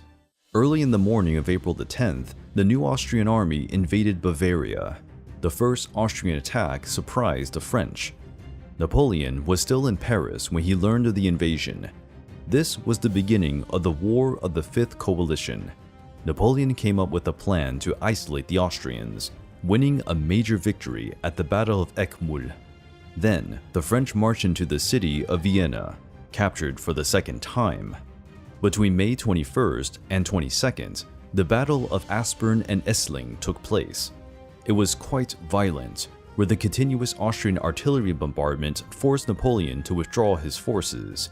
It was Napoleon's first defeat in a major battle, which caused excitement in many parts of Europe. It proved that he could be defeated in battle. After 6 weeks of planning, Napoleon commanded a new offensive in the biggest battle of his career so far, the Battle of Wagram. Napoleon crossed the Danube River with 172,000 troops during the night of July the 4th and attacked the Austrian army of 136,000 men. The French hit the right and center of the Austrian forces. The momentum of the battle changed, and Napoleon launched an offensive along the entire enemy line, which split in half and made the Austrian position untenable. The Austrians tried to retreat, but were pursued and defeated a few days later at the Battle of Znaim, where they surrendered and asked for an armistice, ending the war. With the end of the war, Napoleon returned to France, where he experienced a terrible dilemma. He needed an heir to take over the vast empire he had conquered, but during the entire time they were married, his wife Josephine did not bear him a single child. On January the 10th, 1810, Napoleon divorced Josephine and sought a new wife with a noble lineage. He found a beautiful 18-year-old candidate named Marie-Louise, the Duchess of Parma and daughter of Emperor Francis II of Austria. To formalize the recent alliance with Austria through a family connection, Napoleon married Marie-Louise on April 1, 1810, making her the second Empress of the French. Marie lived up to her husband's expectations, giving birth to a baby boy on March 20, 1811, known as Napoleon II, and receiving the symbolic title of King of Rome. Napoleon's happiness at having an heir was overshadowed by a new threat from Eastern Europe. The Russian nobility demanded that Emperor Alexander I break his alliance with France. Tensions between the two powers increased with Russian violations of the continental system. Napoleon was informed that Russia was planning a new alliance with Britain and an invasion of Poland. Furious at the breach of the peace agreement signed at Tilsit, Napoleon expanded his army to a total of 450,000 men. Ignoring advice against an invasion into the Russian interior, he set out on a new campaign. Napoleon had achieved impressive victories against all adversaries who dared to challenge him, but the decision to invade Russia would bring unimaginable consequences for the French emperor. Napoleon spent much of his adult life on the battlefield, fighting many consecutive wars, and struggling to fulfill his dream of establishing a prosperous and lasting empire. To achieve his goals, Napoleon subdued kingdoms and empires across Europe, with countless lives lost in over 15 years of battles. But this time, Napoleon marched with his vast army into the heart of the mighty Russian Empire. Napoleon invaded Russia on June 24, 1812.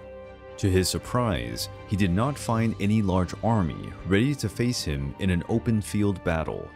Instead, the Russian troops only made occasional attacks and retreated further and further into the country. There was fierce Russian resistance at the Battle of Smolensk between 16 and 18th of August. In this battle, French artillery mercilessly bombarded the city of Smolensk, destroying almost every building and burying thousands of people in smoking ruins. With over 15,000 casualties, it was one of the bloodiest battles of the invasion. Napoleon left Smolensk in flames and advanced with his army, but the Russians kept retreating. They chose the military strategy of scorched earth, the aim of which is to destroy anything that might be useful to the enemy, such as villages that might offer shelter or food crops. Food was increasingly scarce as the French army advanced into Russian territory. Supply lines had to travel many miles to reach the units on the front line. Men and horses suffered from hunger, and the weather became colder and colder as the days passed. On September 7, 1812, the Battle of Borodino was fought, one of the bloodiest battles in history. The Russian Imperial Army, commanded by Field Marshal Mikhail Kutuzov, initially ordered the Russian troops to advance. But after suffering an attack from French artillery, he realized that their situation required a defensive rather than offensive posture. The battle was extremely tricky. Both sides lost soldiers due to artillery and muskets. Smoke created by musket fire took over the battle. The infantry and horsemen had difficulty maneuvering over the heaps of corpses and wounded. It was a horrible massacre even by Napoleonic standards. Although the French won, the cost in lives was very high. Napoleon himself gave this account of the battle. "The most terrible of all my battles. The French showed themselves worthy of victory, but the Russians showed themselves worthy of being invincible." The Russian forces retreated orderly to the south of Moscow. Kutuzov's initial plan was to wait for reinforcements and defend Moscow, but the rapid advance of the French army forced him to retreat beyond the city. Before Napoleon's arrival, Moscow was set on fire by order of Governor Fyodor Rostopchin. The fire spread for days, leaving the city in ruins on the arrival of the exhausted French. Napoleon entered the city, believing that the fall of Moscow would end the war, but the Russians kept him waiting. Due to a lack of food and proper shelter from the growing winter cold, Napoleon and his army withdrew from Moscow in early November. The most devastating effect of the cold weather on Napoleon's forces occurred during the retreat. Starvation and hypothermia led to the loss of tens of thousands of soldiers. Almost 10,000 men and horses froze to death in one night alone. To make matters worse, the rear of the weakened French army suffered constant attacks from Cossack horsemen who used guerrilla tactics to further undermine the French forces. Between November the 26th and the 29th, the Battle of Berezina took place. Although it ended with a narrow French victory, it was a decisive blow against Napoleon. He was forced to accelerate his withdrawal from Russia, abandoning 25 artillery pieces and several wagons with weapons and supplies looted by the Cossacks. Napoleon's Russian campaign came to an end with the disastrous result. Of more than 400,000 soldiers who had started the march at the beginning of the invasion, fewer than 40,000 returned to the territory of the French Empire. The Russians had lost 150,000 soldiers in battle and thousands of civilians. Napoleon's unsuccessful expedition into Russia fueled new conspiracies against his position as emperor and his life. France's former enemies, such as Austria, Prussia, Russia, and Britain, wasted no time and formed a new alliance with the support of Sweden, Spain, and Portugal. This was the beginning of the War of the Sixth Coalition, which started in March 1813. It was also known in Germany as the War of Liberation, because it finally removed the control that the French exercised over the German states. The situation of the Iberian Peninsula was not favorable for Napoleon either. The Peninsular War had continued to drag on since 1807. A union of the British, Portuguese, and Spanish armies was established, which defeated the French army under King Joseph Bonaparte. The clash became known as the Battle of Vittoria. Even though he was outnumbered, Napoleon did not surrender easily. He scored several important victories in Germany, such as the Battle of Dresden, but his enemies were multiplying and putting more and more pressure on the French forces. Between October 16th and 19th, the Great Battle of Leipzig took place, also called the Battle of Nations, because it was the biggest conflict of the Napoleonic Wars, with 500,000 soldiers and 2,200 pieces of artillery. It caused over 90,000 casualties in total, making it the largest battle in Europe before the First World War. The defeat at Leipzig was dangerous for Napoleon, destroying a second French army and severely damaging his reputation as a military genius. He returned to Paris at the end of the year. His first words as he entered the Senate were, "A year ago, all Europe marched with us. Today, all Europe marches against us." Visibly disturbed, Napoleon was showing signs of physical and mental exhaustion. His once haughty posture was increasingly bowed, and his face had a sorrowful, moody expression. Some said he had gone mad for power as he rejected the terms of peace in the Frankfurt proposals, where Napoleon would continue as Emperor of the French, but would be reduced to his natural borders. This meant that France could retain control of Belgium and the Rhineland, but should withdraw from all other territories. Napoleon's refusal prompted a new wave of battles, where the coalition won the majority. On the fateful 31st of March, 1814, the joint forces of Russia, Austria, and Prussia entered the city of Paris, forcing the surrender of the French and ending the War of the Sixth Coalition. Alexander I of Russia told the French Senate that the coalition allies were fighting Napoleon, not France, and were prepared to offer honorable peace terms if Napoleon was removed from power. The next day, the Senate passed the Act of Resignation of the Emperor, which deposed Napoleon. With no other alternatives, Napoleon was forced to abdicate the throne, signing the Treaty of Fontainebleau on April the 11th, 1814. With this treaty, the Allies ended Napoleon's rule as Emperor of the French and sent him to exile on the Mediterranean island of Elba. Napoleon was granted the right to command the island and retain his title of Emperor. But for a man who had once commanded much of Europe, being the emperor of a single island was unbearable humiliation. After a few months of exile, Napoleon learned that his former wife, Josephine, had died in France. He was devastated by the news, locking himself in his room and refusing to come out for 2 days. Unhappy at the prospect of spending the rest of his days in exile, Napoleon managed to round up 700 men and escape from Elba on a warship. Upon arriving on the French mainland, Napoleon was intercepted by the 5th Regiment, who had orders to capture the former emperor. Napoleon approached the regiment alone, dismounted from his horse, and, when he was within firing distance, shouted to the soldiers, "Here I am. Kill your emperor if you wish." Many of those soldiers had served Napoleon for many years and had great admiration for him. In a show of devotion, the soldiers promptly replied, "Long live the emperor."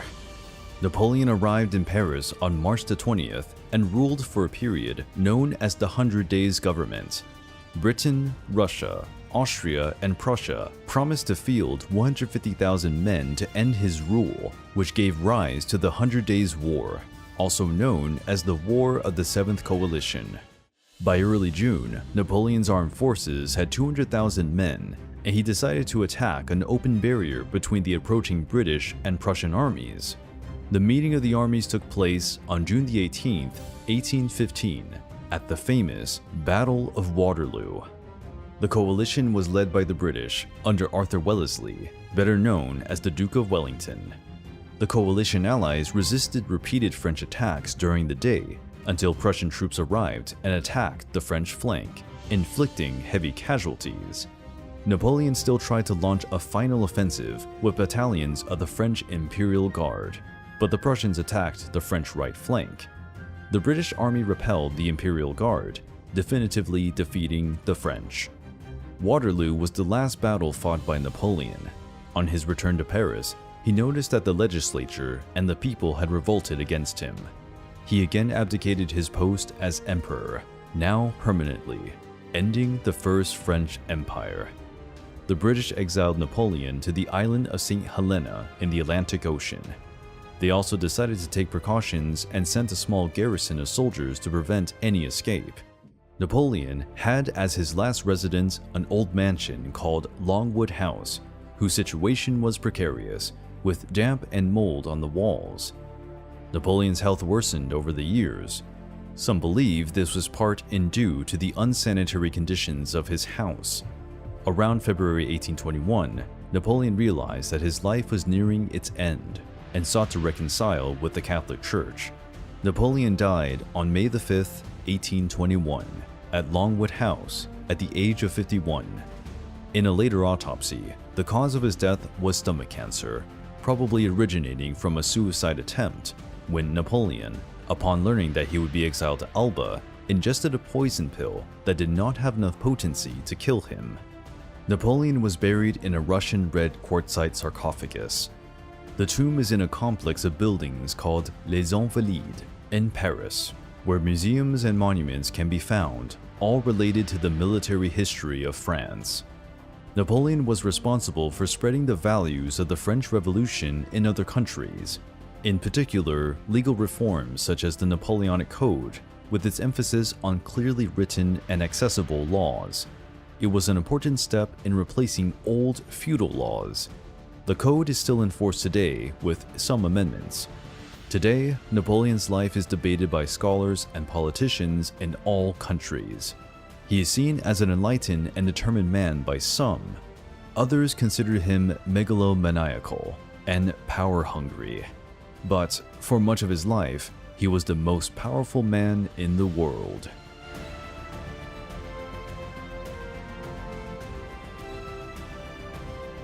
The ancient Romans conquered one of history's greatest empires. However, this empire was not built peacefully. Relying on their highly disciplined military system, the Romans fought wars against many kingdoms of different cultures and traditions. Many peoples of warrior cultures organized armies to fight the Latin invaders, but they failed to stand up to the Roman Republic, which seemed forever unsatisfied with the growing number of territories and cities under their rule. But Rome wasn't the only military and economic power on the rise. In North Africa, the great city of Carthage remained steady and sovereign in the control of the Mediterranean Sea trade routes. Carthage had been founded around 814 BC by Phoenician settlers, and within a short time, the city grew in strength and splendor. Over time, the Carthaginians founded other cities in Sicily and Sardinia and ruled the territories of other peoples who inhabited the African coastal region. The control that the Carthaginians exercised over the Mediterranean Sea greatly affected the progress of the Roman conquest, and soon armed conflicts between the two powers started to happen. Such conflicts fueled several wars, known as the Punic Wars. The First Punic War took place between 264 and 241 BC. It was a maritime conflict for the most part, which forced the Romans to build a large fleet of ships to confront the Carthaginian warships. During the First Punic War, land battles were fought on the island of Sicily, a rather important strategic point for the control of trade in the Mediterranean Sea.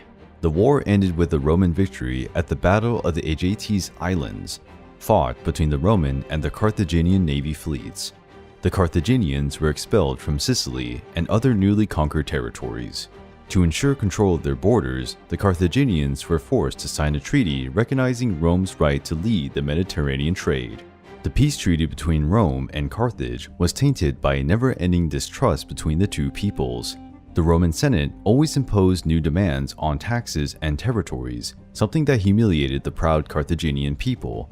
Then, the great Carthaginian general Hamilcar Barca focused his efforts on invading the Iberian Peninsula and conquering new lands for Carthage. Hamilcar had taken part in the last quarrels of the First Punic War, and, after the end of the war, he participated in the Mercenary War, where he fought a rebellion of mercenaries that ravaged Carthage's allied cities. Hamilcar defeated several Iberian tribes and took control of vast territories rich in silver and tin, adding a new source of income in metals and wood to Carthage. His name was exalted with grand esteem, something ill interpreted by the Romans. General Hamilcar looked at Rome with major contempt and instructed his eldest son never to trust the word of Roman senators and generals. Hamilcar's son was a determined and brave youngling, whose name will become known as one of history's greatest generals and military strategists, Hannibal Barca. The surname Barca can be translated as Ray, quite apt for the man Hannibal would become.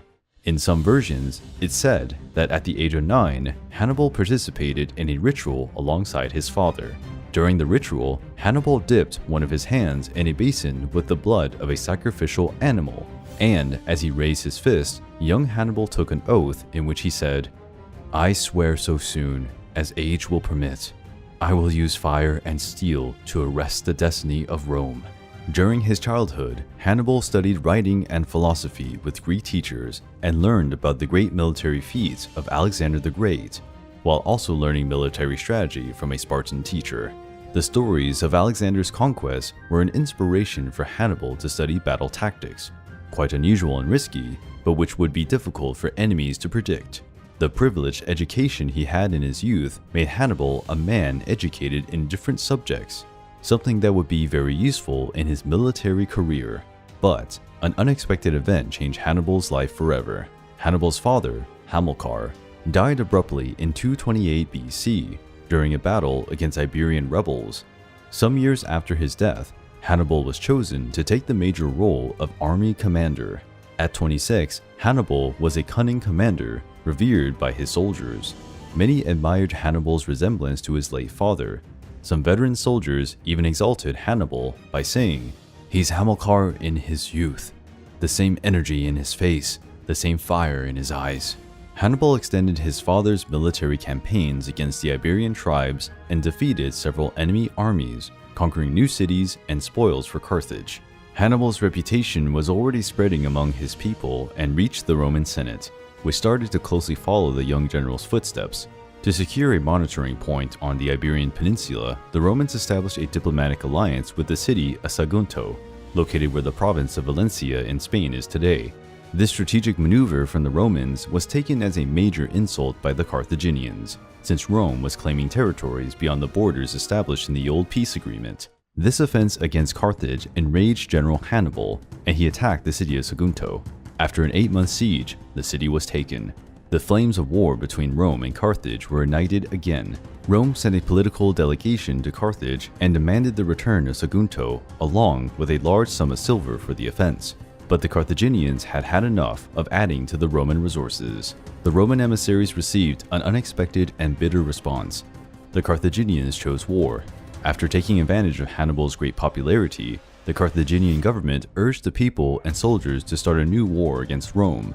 The Second Punic War began. For Hannibal, the long dreamed for chance to fight the Romans and honor the memory of his father had come. But he knew that Rome was not weak. A minor error could put everything to lose.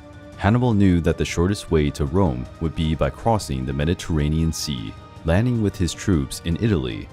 But many months were needed to build new boats. The Roman fleet was too strong to be challenged.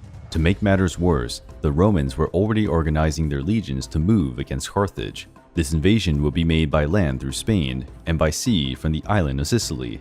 Hannibal then took one of the most daring decisions in history, to march against Rome across Spain and southern Gaul. Hannibal quickly assembled a large army, which included many horses, camels, and 40 war elephants that would have to be taken through uneven and unreceptive terrain. The long march began in late spring of 218 BC. Hannibal organized deployments of soldiers to protect the Iberian Peninsula during this absence, leaving Hasdrubal, his younger brother, in command of the troops. Even at the head of an army of more than 90,000 warriors, Hannibal knew that this would not be enough to defeat the legions and reach Rome. Then, he sent messengers to recruit Iberian and Gaul mercenaries. Despite their mutual contempt of Rome, many tribes refused to send soldiers to support Hannibal's cause. After all, if the Carthaginian general failed in his attack, the Roman response would be quick and deadly. Nevertheless, about 40,000 Gauls joined Hannibal's army as they passed through Gaul. The rumors of the attack on Rome spread quickly. When the Romans learned of the advance of such a massive army, they readily established a line of defense and marched across the Mediterranean coast in the hope of stopping Hannibal's army in its tracks. To avoid a conflict that could greatly diminish his number of men, Hannibal changed his route and climbed the valley of the Rhone River, where he got new Gaul supporters. Now Hannibal had no chance of turning back. The Romans would chase him if he tried to retreat. There was no alternative but to forward by a new route. Hannibal's determination remained unshaken, but he was about to encounter the biggest obstacles in his military campaign, the Alps. A vast mountain range so high that they spent much of the year covered with snow due to the low temperatures. Even before a massive challenge, Hannibal did not step back and started what would be one of the most famous and dangerous journeys in history. The air grew colder as the autumn days passed, and Hannibal Barca felt restless in his military camp. Hannibal knew he needed to be quick to organize his risky march into the mountains. If it took too long, winter would come, and the passages would be blocked by snow. The Romans wouldn't stand still during the winter either, and they would certainly raise another army to fight Hannibal. Time would be a decisive factor in this war. To increase the chances of survival in his army, Hannibal hired some Gauls who inhabited the mountainous region and knew the treacherous passages that would be traversed. The Gauls warned Hannibal that it was too late to make the crossing, as winter would hit the men when they were on the march, but the Carthaginian leader was willing to take the risks, and Hannibal's long and torturous march through the Alps began in 218 BC. We don't know the routes used by the Carthaginian army because the Alps are full of passages, and there are no precise historical records of which one was chosen by the Gaul guides. The weather conditions and the mountainous terrain also make the work of archaeologists looking for concrete evidence difficult. One of the most accepted theories is that the Carthaginian army crossed a region known as the Little St. Bernard Pass, 2,188 meters high. Nowadays, it is on the border between France and Italy. Anyway, it is a great fact that a great army composed by Carthaginian, Numidian, Libyan, Iberian, and Gaul warriors was able to cross the inhospitable terrain. Besides the soldiers, there were hundreds of combat animals and cargo to carry the army supplies, such as food and material for the camps.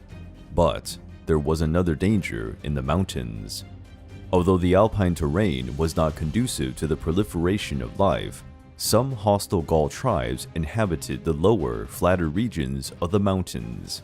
Hannibal's army fell into an ambush by one of these tribes during the march. It suffered great losses, mainly cargo animals, as the mountain barbarians wanted to steal the weapons and armor carried. They were attacked by the tribe of the Cavares. Hannibal was able to quickly organize a line of defense and drove the enemies away, but that episode shook the morale of the Carthaginian army. 5 months had passed since Hannibal had left the Iberian Peninsula for Rome, and now many of his soldiers were dying in the Alps from fatigue, cold, hunger, and disease. It was late October, and snow was constantly falling on the army, and the situation was not good for Hannibal. To motivate his soldiers, Hannibal used his oratory talent and convinced his men that they were already close to the Padane Plain, a region to the west and east of Italy where the River Po passes. Motivated by the need to keep moving and the hope of quickly reaching flat ground, the soldiers continued their march, but the difficulties were still far from over. Many passages were blocked by large rocks or snow slides. Faced with this enormous challenge, Hannibal will have said one of his most famous phrases, "I shall either find a way or make one." Proving his genius, Hannibal ordered the soldiers to build great fires under the rocks and pour many liters of vinegar or wine on top.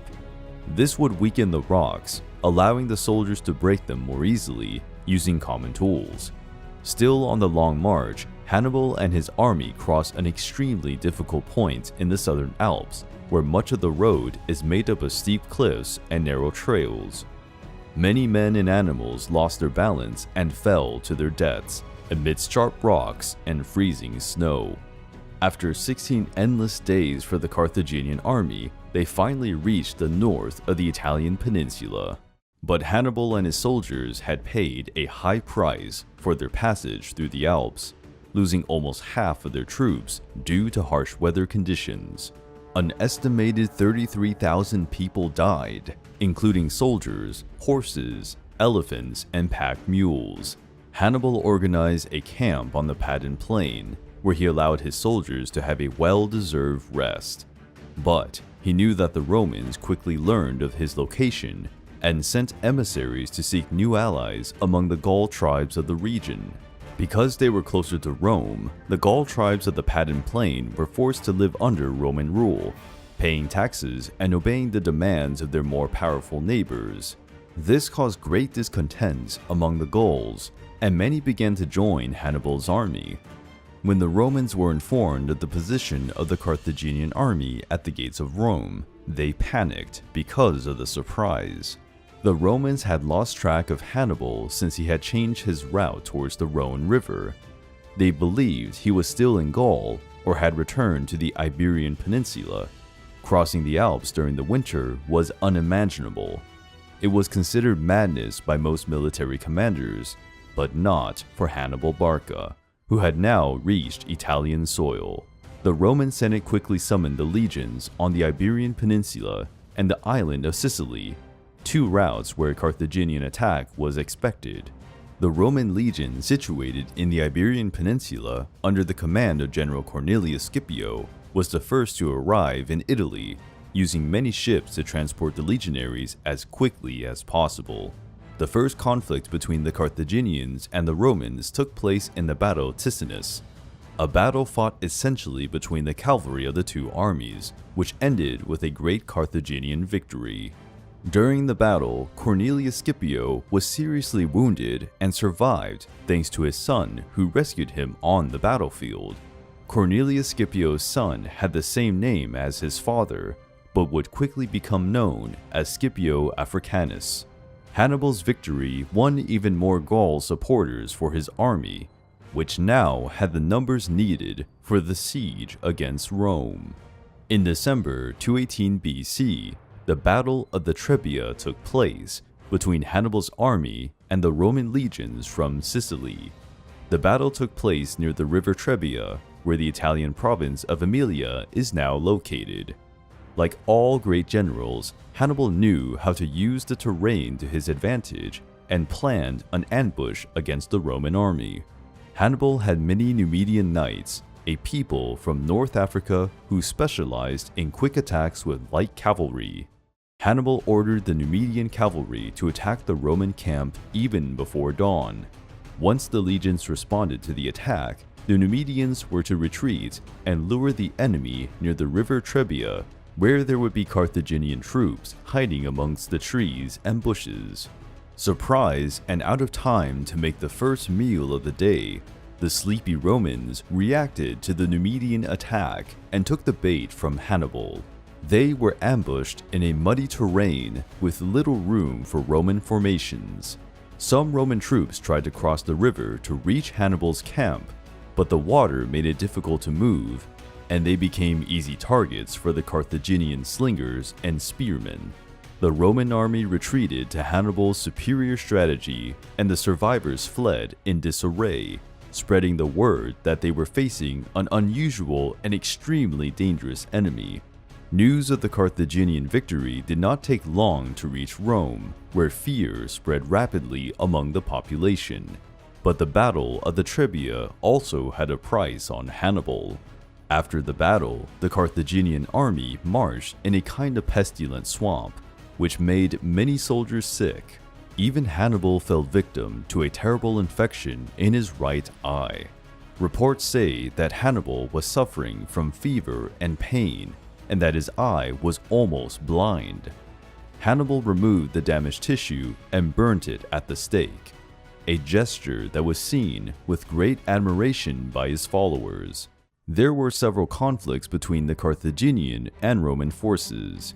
Hannibal won the battles without suffering great loss, as in the Battle of Lake Trasimeno in the spring of 217 BC. Hannibal slowly advanced his army through Italian territory, but the Roman resistance was admirable. The war between Rome and Carthage was far from over. Hannibal Barca's invasion of the Italian peninsula had already cost many lives, but the Romans did not accept the surrender and continued to recruit new soldiers to defend Rome. Hannibal was forced to follow a route in eastern Italy to avoid rough terrain and stay away from the Roman legions. After months of stalemate, the fateful Battle of Cannae took place on August 2nd, 216 BC, a battle so brutal and disastrous that it is sometimes dubbed the Battle of Annihilation. To defend her city and defeat all invaders, Rome assembled the largest Roman army ever seen, with over 86,000 men against Hannibal's 56,000. Even at a numerical disadvantage, Hannibal drew up a risky plan where his troops were to surround the Roman legions and attack the enemy army's flanks. The battle began with Hannibal's initiative, using his heavy cavalry to defeat the Roman cavalry without difficulty, unprotecting the flanks and rear of the legions. The Romans continued to advance, believing in their superiority in numbers and their traditional tactics. They did not realize that the Carthaginian troops were slowly forming a half-moon around them. The Romans were caught in a classic pincer formation. They were punished on all sides, with no chance of retreating, as Hannibal's cavalry was in the rear. The result was a massacre. About 50,000 Romans were killed, 20,000 captured as prisoners. The Carthaginian army lost approximately 6,000 warriors, a low price for the huge victory against Rome. The Battle of Cannae was the greatest defeat in the history of the Roman Empire. Today, it is still studied by soldiers from all over the world. After that battle, nothing could stop Hannibal's advance against Rome. The Roman Senate ordered the city gates to close, but Hannibal did not seize the opportunity and decided to advance cautiously through Roman territory. He probably feared the existence of another Roman army hiding and ready to execute an ambush. Faced with Hannibal's indecision, one of his important commanders, called Hannibal, criticized the Carthaginian general, saying, "No man is blessed with all gifts of Baal. You, Hannibal, know how to win a victory, but you don't know how to use it. The Romans wasted no time and made a mass summons. They quickly created armies and whenever possible attacked Hannibal's camps, avoiding direct confrontation with the Carthaginian army.